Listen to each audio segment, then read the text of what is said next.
Hey there, welcome. So you're looking to make the big move from India to Taiwan. That's awesome. But before you get going, there's a really important step you absolutely can't miss: getting your documents officially recognized. In this explainer, we're going to break down the whole Taiwan Embassy Attestation process for you. So you've got your sights set on Taiwan. Fantastic! Maybe it's for an exciting new job, a university program, or to be with family. Whatever the reason, you're going to need your official documents. But hang on. Before you start packing, there's one piece of paperwork you have to get right. So here's our game plan. We're going to cover what this whole attestation thing is all about, why it's so important, and then we'll walk through the exact steps for both your personal and your business documents. And of course, we'll wrap up with some key tips to make sure it all goes off without a hitch. All right, let's jump right in. Think of this part as laying the foundation for your entire adventure in Taiwan. Getting your documents properly sorted is, without a doubt, the very first official step on your journey. Okay, so here's the deal. That degree you worked so hard for, your birth certificate or a business document from India, well, they aren't automatically considered valid in Taiwan. They need to go through a formal process to prove they're the real deal. And that process is what we call legalization, or more specifically, attestation. So you might be wondering, why all the extra hoops? Well, it all comes down to international agreements. There's a big one called the Hague Convention. But here's the thing, Taiwan isn't a part of it. And that means they have their own specific set of rules for how they verify foreign documents. So what is embassy attestation, really? Think of it like a chain of trust. It's a series of official stamps and signatures from different authorities, one after the other, all leading up to the final seal of approval from the Taiwan Embassy. It's basically how one government officially tells another, yep, this document is legit. Now, this is a really important distinction.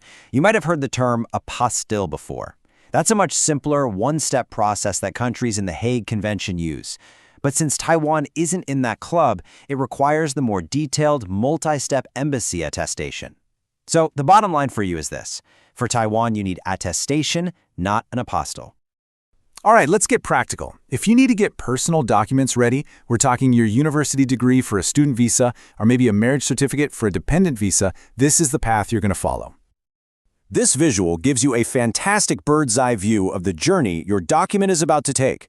It's going to pass through multiple checkpoints, and at each stop, its authenticity gets another stamp of approval. Each step adds another layer of official validation.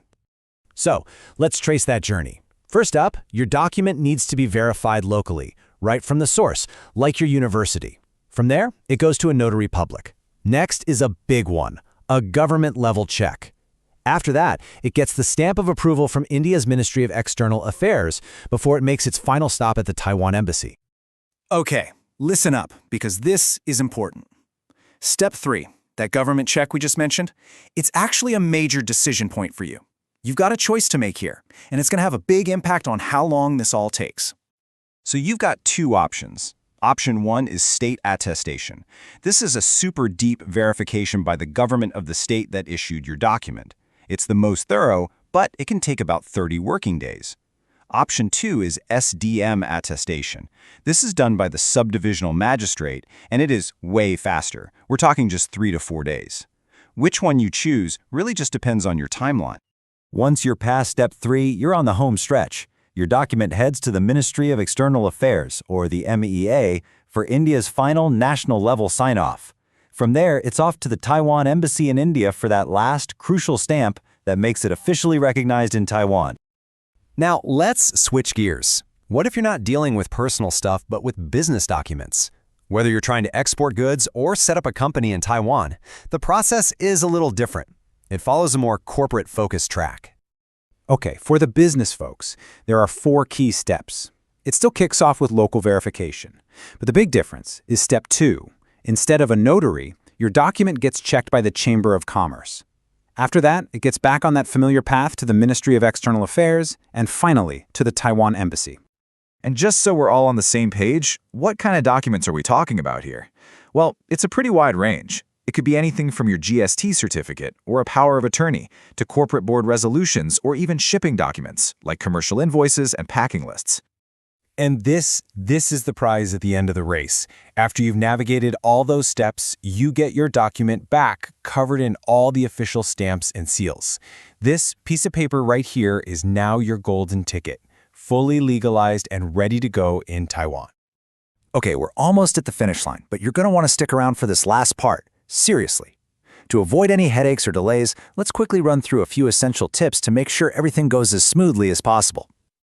Now, these might sound obvious, but trust me, they are so important for avoiding rejection. First, always use the original document, no copies. Second, make sure it's in perfect condition, no stains, no rips, no missing pages. Third, go over every single piece of information and double-check it for accuracy. And finally, have your ID, like your passport, with you and ready. Let's just let that sink in for a second. This quote really says it all. The tiniest mistake or a missing piece of info can cause huge complications and send you right back to square one.